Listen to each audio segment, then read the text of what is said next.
Before assembling the industrial computer motherboard, check the motherboard model and all required components, including the CPU, memory, SSD, expansion cards, cables, and other accessories. Begin by installing the motherboard into the chassis. First, install the standoff screws copper pillars inside the chassis, ensuring they are properly aligned with the screw holes on the motherboard. Then place the motherboard into the chassis, making sure the I/O ports align with the rear panel.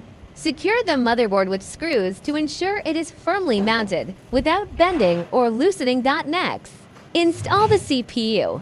Open the CPU socket lever on the motherboard. Align the notches on the CPU with the socket. Gently place it into position and close the lever to lock it in place. Evenly apply thermal paste to the top of the CPU. Then prepare to install the heatsink.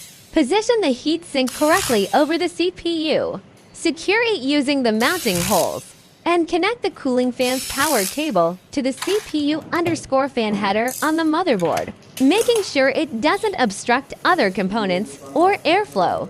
Install the memory module by aligning it with the slot on the motherboard. Insert it vertically and press firmly on both ends until you hear a click, indicating that the locking clips have secured it properly. When installing storage devices, if you're using ASAT, SSD, or HDD, first mount the drive onto the bracket or designated slot in the chassis. Then connect the SATA data cable to the motherboard and the power cable to the power supply. If you're using an M2 SSD, insert it directly into the M2 slot on the motherboard and fasten it with a screw.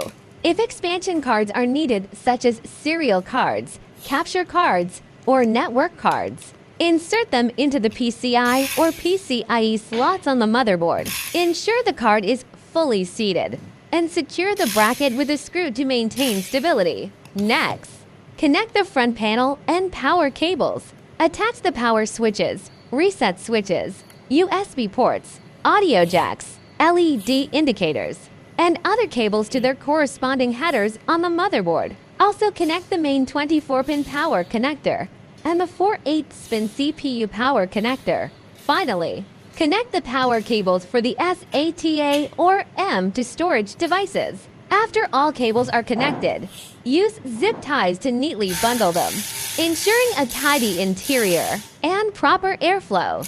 Once all components are installed, perform a preliminary inspection to ensure that all connections are secure and correctly in place.